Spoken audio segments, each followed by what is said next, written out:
Joshua. We've hit all the right buttons, now we can move ahead. So I struggle a little bit whether to follow chronologically or thematically. And what I want to do, I think at least at this point, is thematically. So I'm jumping from Joshua's beginning of leadership to the end of his life. Last week, we called the lesson First Things First. And what I enjoyed and appreciated in Joshua was his consistency and personal commitment. And like I said earlier, and we'll get to that, while he doesn't have any of the big flaws of David, and there are a couple little things which bother me a bit on Joshua. But as he prepares to take over, he is totally committed. I don't know, I think Moses had something against circumcision. Because as we noted last week, even though he had his own personal crisis around circumcision, which was to be the sign of the covenant, right? And we don't have a lot, we don't have kind of God's thinking, if you will. We just have the narrative that he was about to be killed at this motel he's staying at when he's heading back into Egypt. And the point was, he had struggled with God, not wanting this job. And he still wasn't committed to the idea of the covenant people. That God had promised them something long ago with Abraham and wants to bring it about. And Moses doesn't have a full commitment to being covenant people. He liked the idea of wandering alone out with his sheep on the mountainside.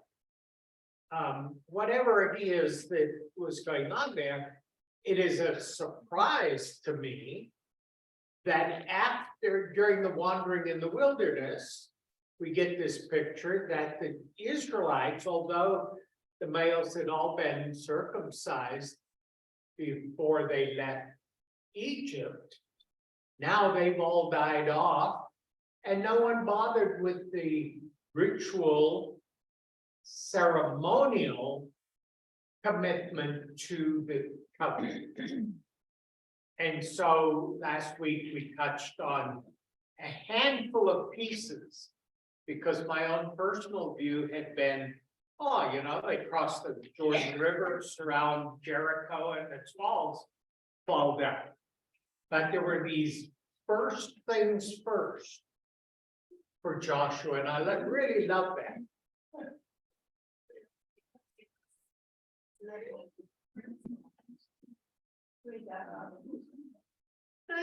It could very well be, yes.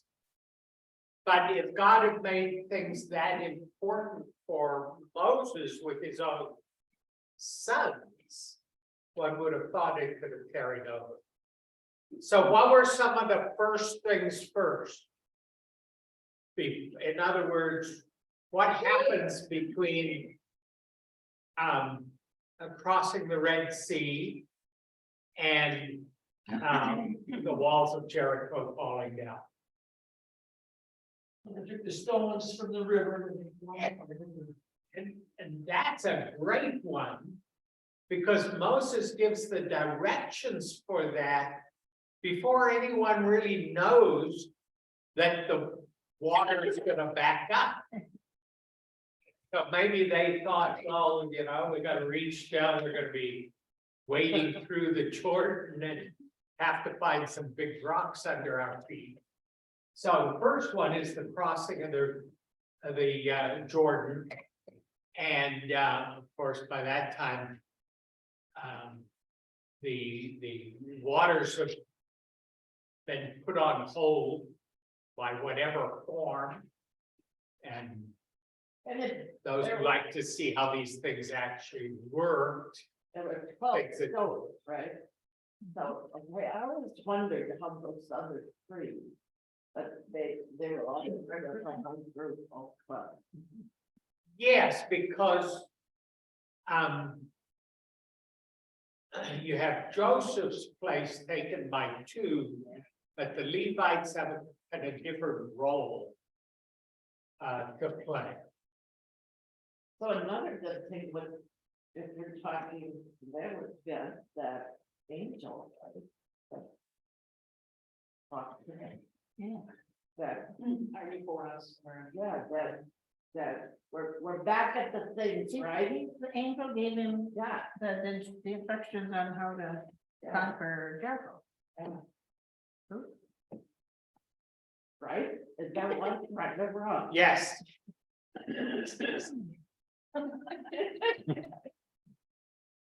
Yes, yes. The focusing on getting the people back to understand, this is not just this wandering tribe that wants to claim some land, but that it is God himself who is actively recommitting,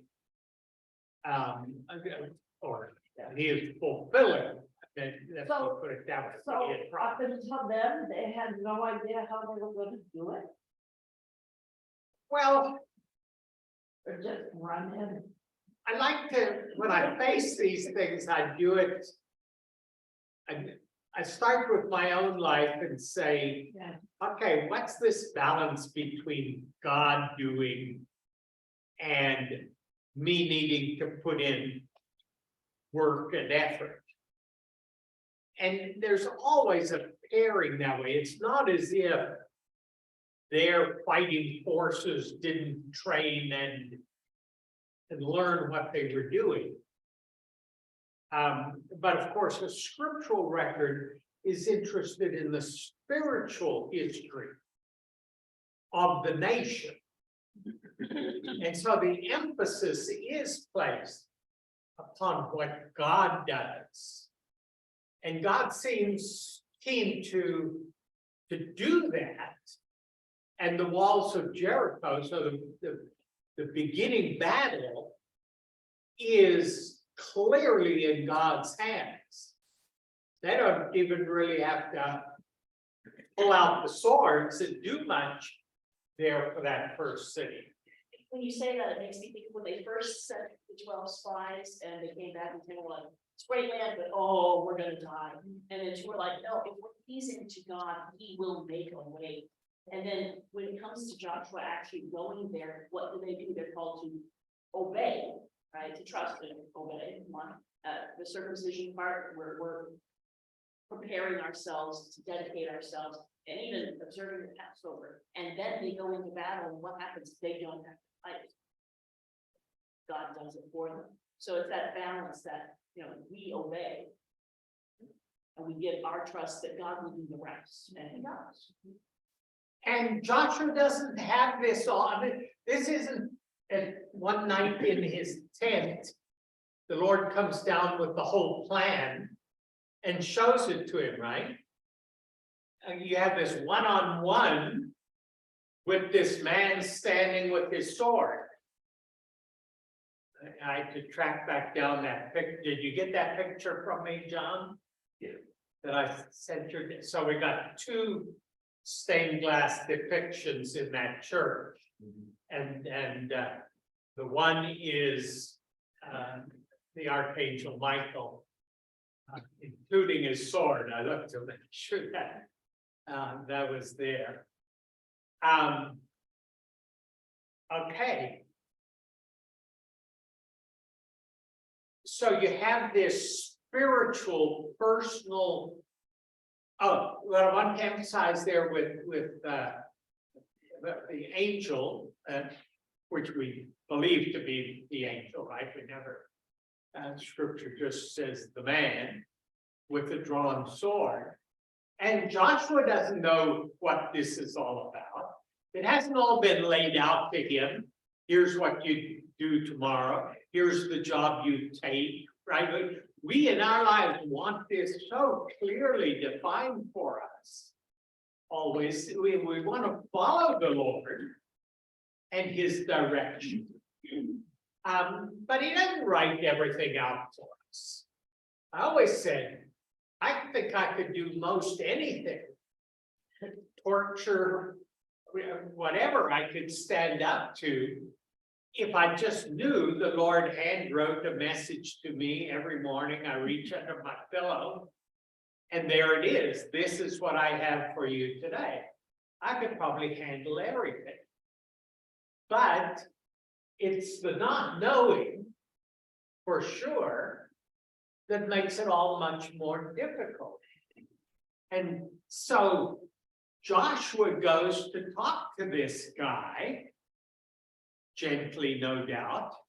Maybe Joshua likewise is dressed in his finest armor, with a sword. And he's not sure whether to pull the sword out or not as he faces this man and says, are you on our side or against us? And the answer was what? I'm on the Lord's side, irrespective of whatever else happens, the commander of the Lord's army. And God's plan is going to move ahead. And it is that call, that personal call then to allegiance. Stop seeing the world as who's for me and who's against me. See the world as God sees it. That God's army is set to fulfill his purposes. And you are going to be part of that. You're a part of the instrumentation of that. And so this emphasis that I'm, we're maybe getting too repetitive on, but it is first things first. It's the personal side in preparation before they cross the river and right after they cross the river. That takes presumably weeks even in that preparation to move ahead.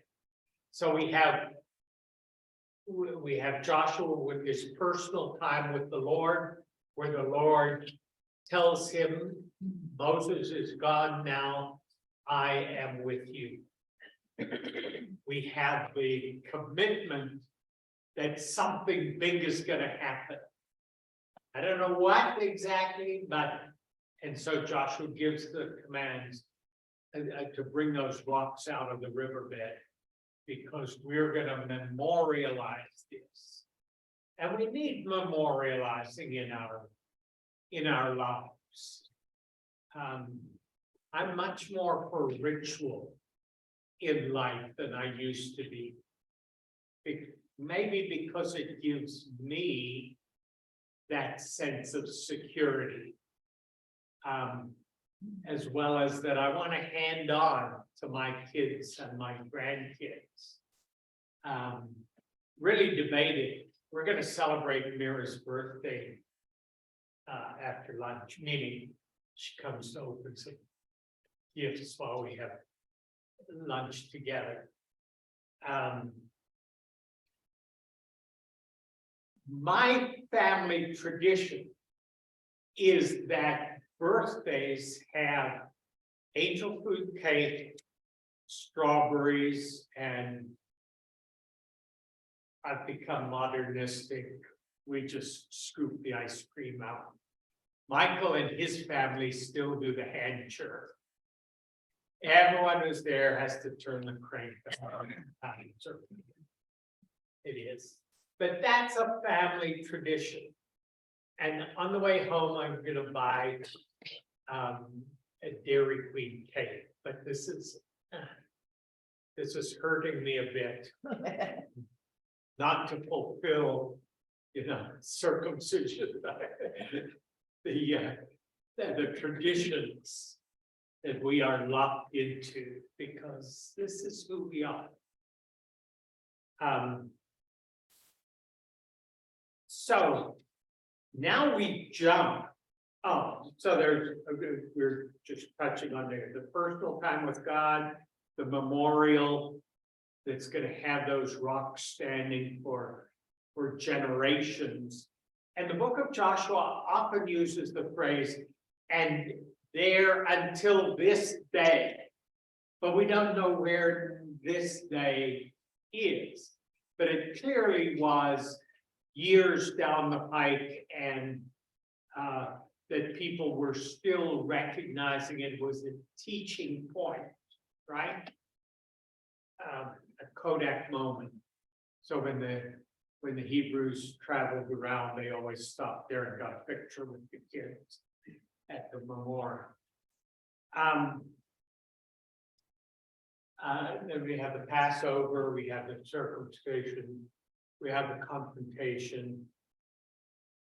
Not a good word, with the commander of the Lord's army. These are all preparatory, and they are dealing with personal faith, and as well as pulling the community together.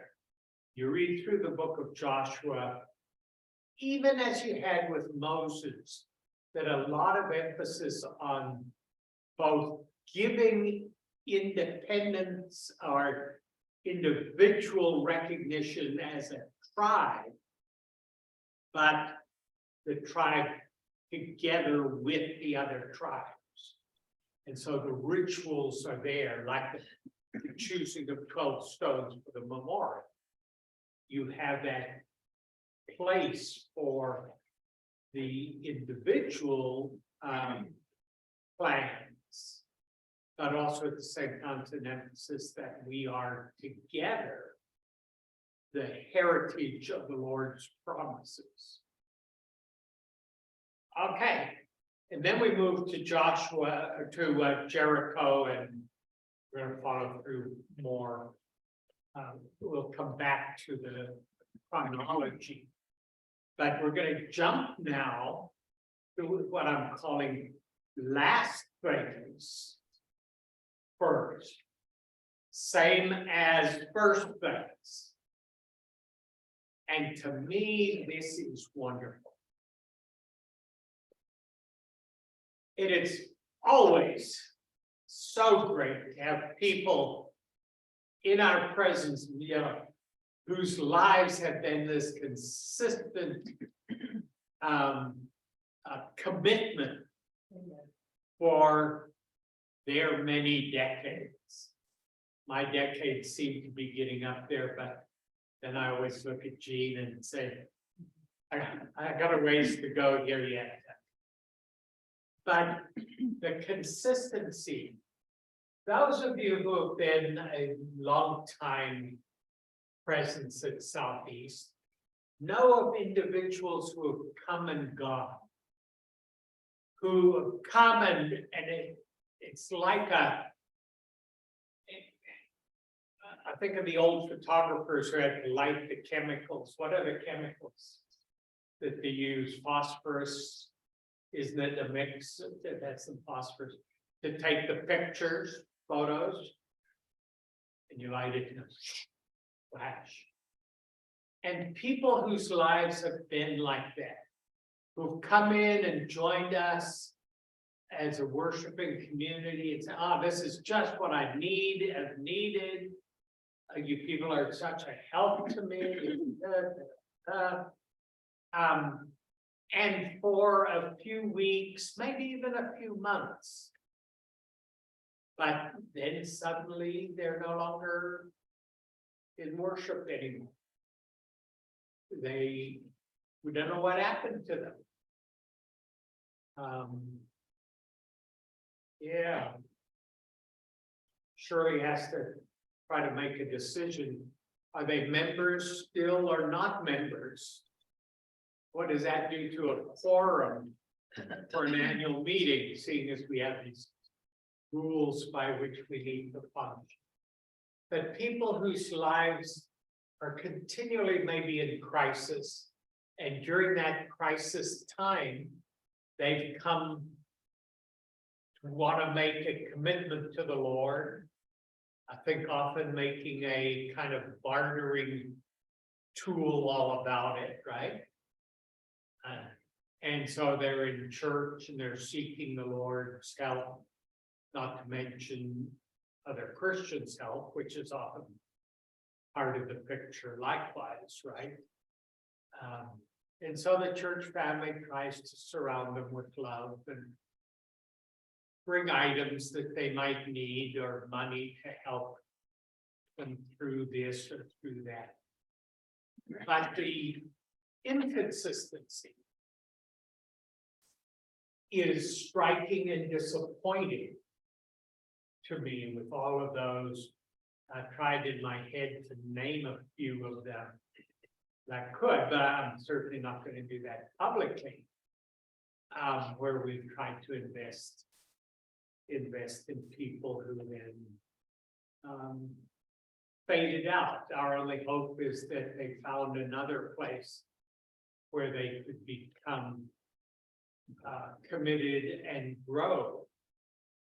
But my fear is it may be that continual bouncing. They need a new style, a new something to keep them going for a few weeks, or they need more help and are therefore seeking a new group from whom they can try to draw that kind of help. But when we get into Joshua now 22, 23, 24,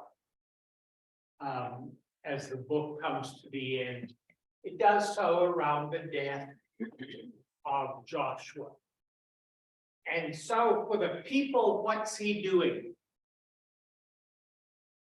as he comes to his death?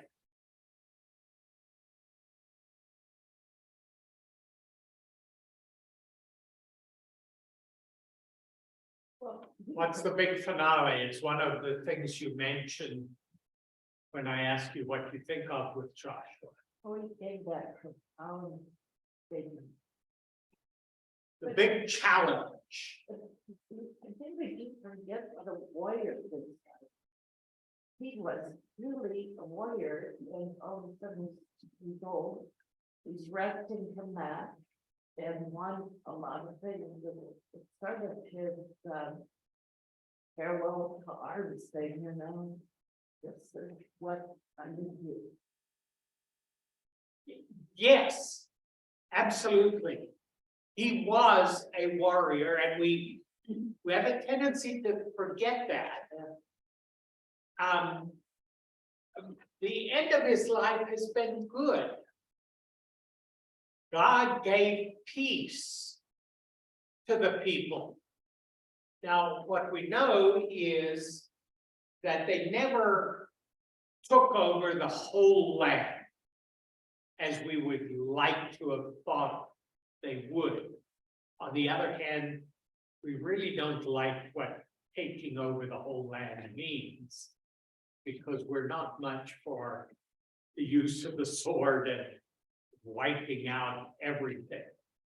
I hate those passages in scripture where they killed all the men, women, children, cats, dogs, cattle, sheep, everything.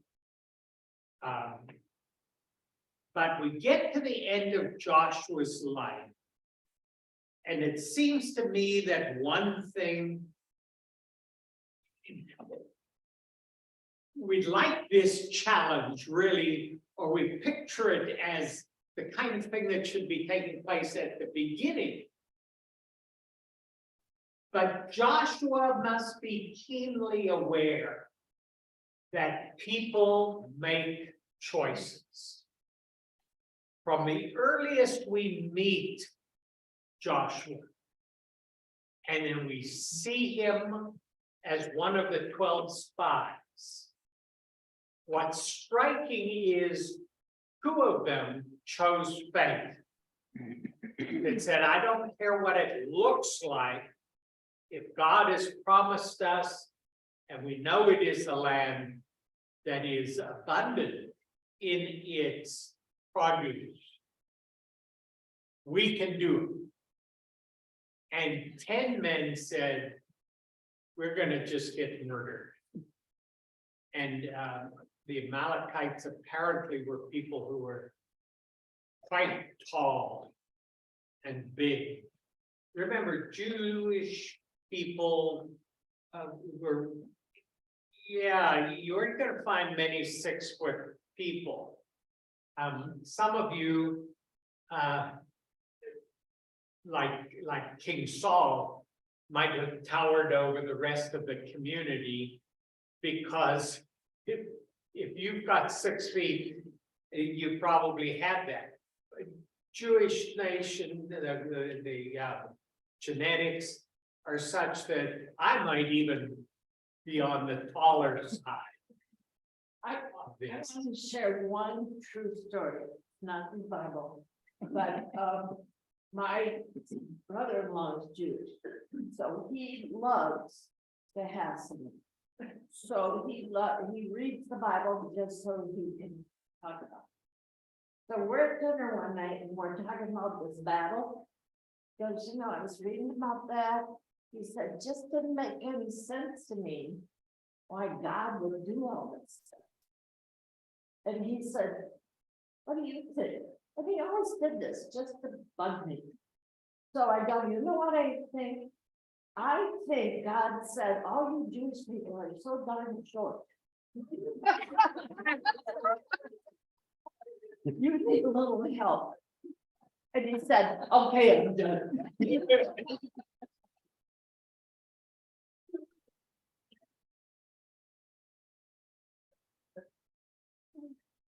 But Joshua had watched this, that people make decisions.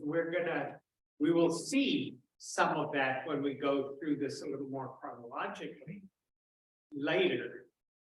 But even with the experience now of the last 40 years of the nation, not to mention Moses' 40 years, that God could take care of them.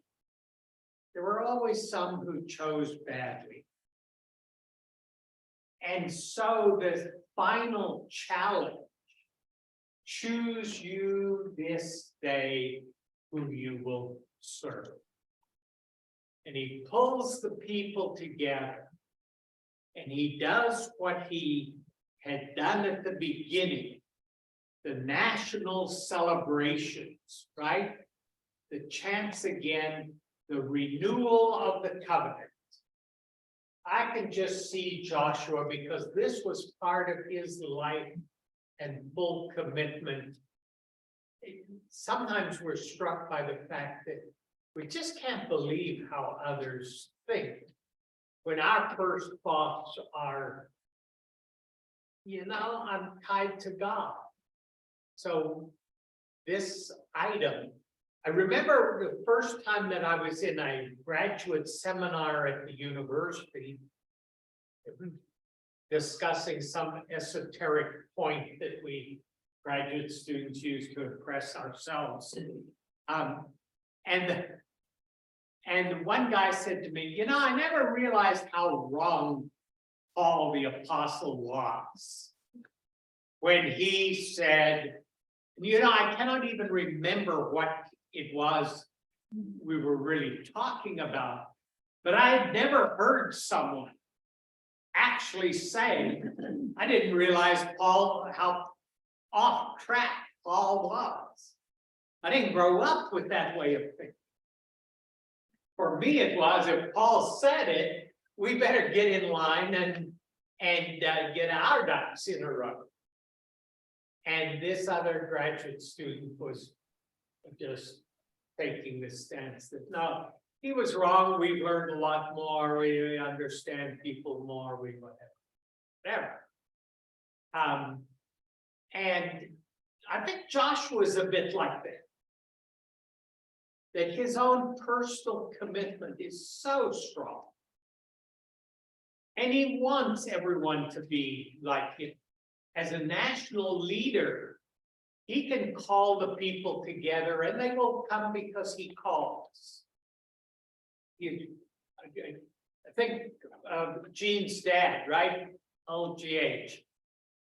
If the dean told you to be somewhere, you probably were gonna be there.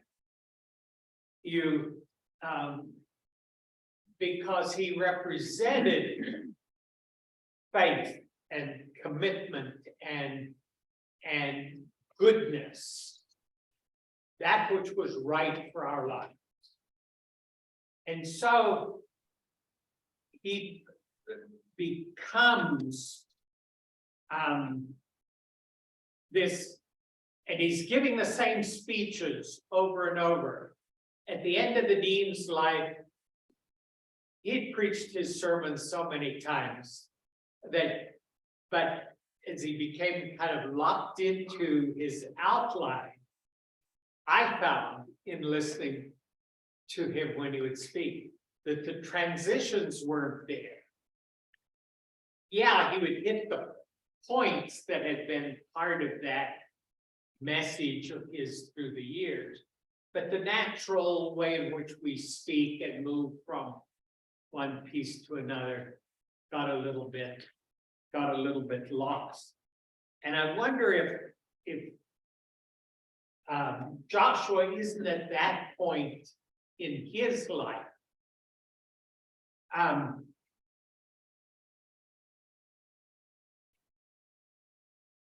he gives the same speech over and over and over again. And as you get to that chapters 22, 23, 24 of Joshua, it is that same speech. Be true to God. Obey him. Live consistent with his revelation of himself. And so let's get a couple of these. Someone find Joshua 22 verse 5.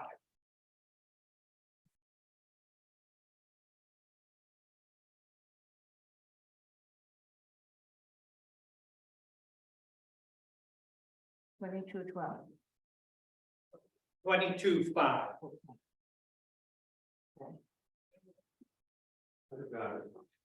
Okay. Only be very careful to observe the commandment and the law that Moses, the servant of the Lord, commanded to love the Lord your God and to walk in all his ways and to keep his commandments and to cling to him and to serve him with all your heart and with all your soul. Okay, and who's he talking to?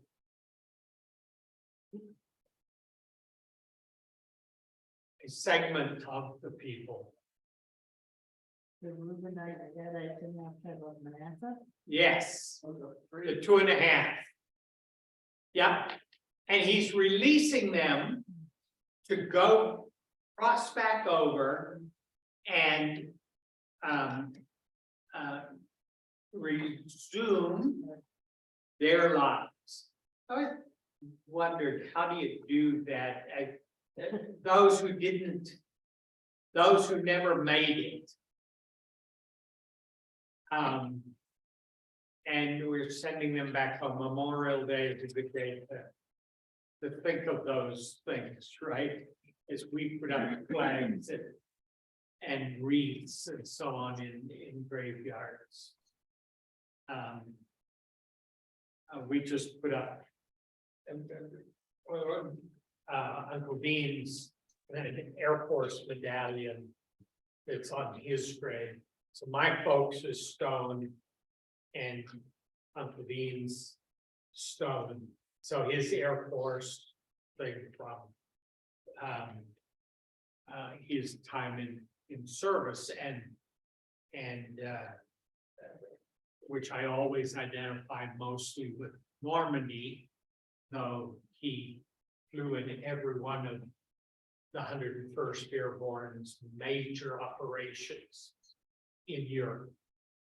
And Larry, I originally bought the medallion for that grave, and it became a bit, sitting out there day in, day out for years, becomes a little rough. So we brought it in, Larry took the time, sanded it all down, put on about 32 coats of paint and lacquer and whatever to make it look, a memory of those who committed to serving militarily.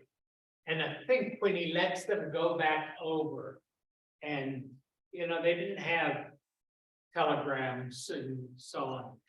Did some of those women and children who were hoping and thinking Dad was about to return, and they gave the word that no, he didn't make it this far. Anyway, that tribute to Memorial Day, if you will. So now let's jump to Joshua 23:6.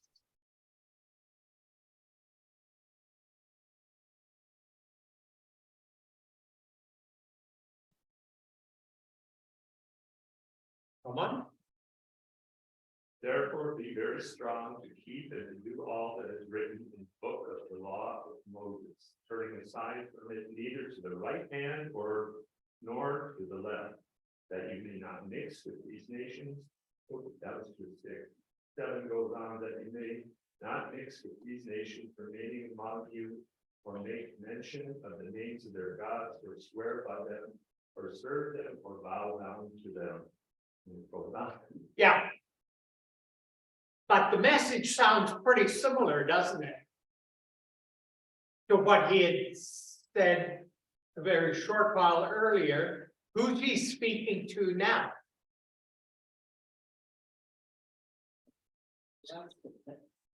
Okay, he's pulled together all the leaders.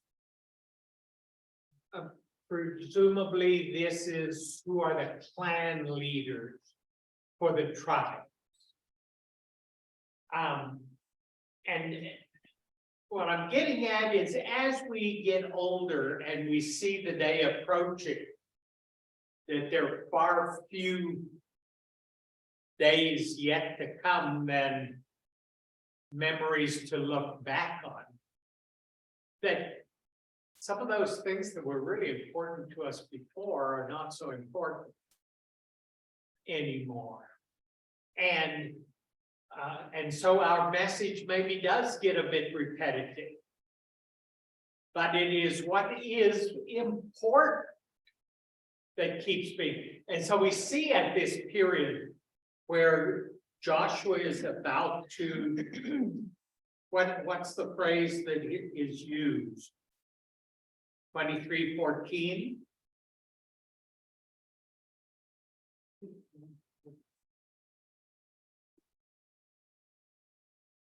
Go the way of all of the earth. Go the way of all the earth. It's always seemed a bit of a strange phrase to me. Like you just say, hey, I'm about to die. Well, I do mine in different ways. You heard it just there. That there's fewer days to look forward to than days to remember. And so we use phrases like that, but the point is clear that it is, I've come to the end of my time to lead. All I can do is keep hitting the high points for you. That you need to be obedient. You've got the word. Follow it. Make your commitment. And so, whether he's speaking to the 2.5 tribes, whether he's speaking to the leaders that he's called together, whether he's talking to all of the people, because he calls for these national celebrations. Memorial Day sorts of things. And that are designed to be a renewal of the covenant. And Joshua has to be aware that each person makes their own decisions. But he wants to provide the opportunity for national commitment. Because that celebration with others is part of what strengthens us and moves us on. And so, I love the part that follows there, go the way of all the earth. And where Joshua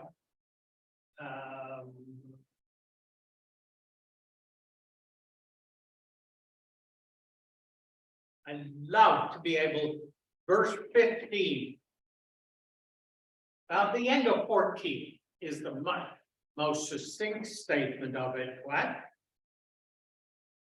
Every promise has been fulfilled, not one has failed. And to come to the end of his life and say, it's so clear to me. God's hand has just moved with us. Everything that was promised is there. And can't you see it? Are you so caught up in other things that you're missing this? And kind of the older I get, the more I feel I want to make that same statement. The hand of the Lord is consistent. And thus it is in the midst of all of that, just as all the good things the Lord God has promised to you have come to you. And then the warning sign, right? You can't help but do the two-sided point. But all the evil he talked about,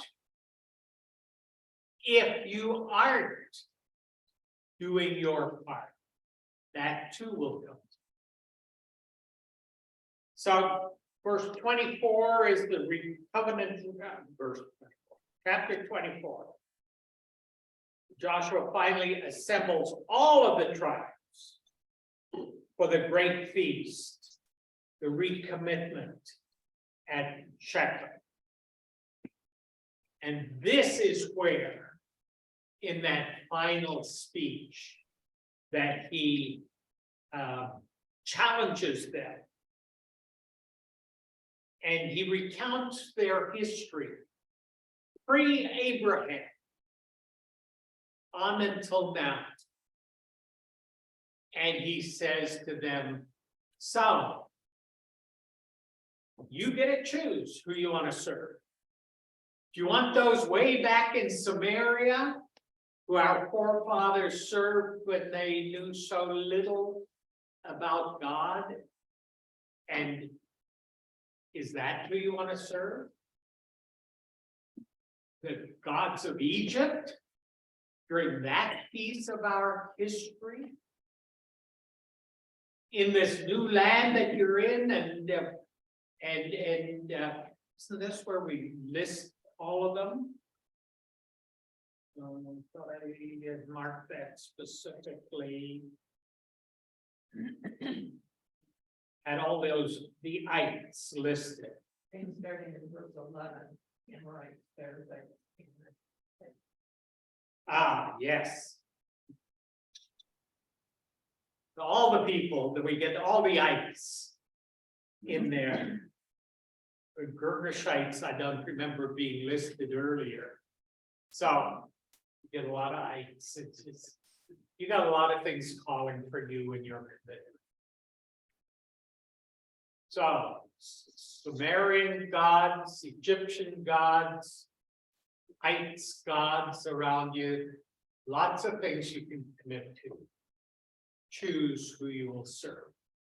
And he makes that beautiful personal commitment.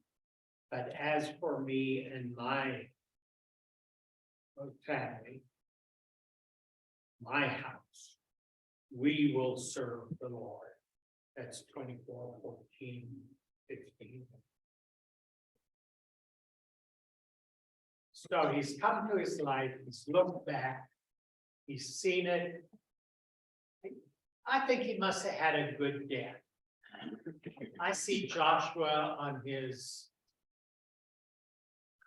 bed of hides or whatever it was that he had, and say, it's been a good run.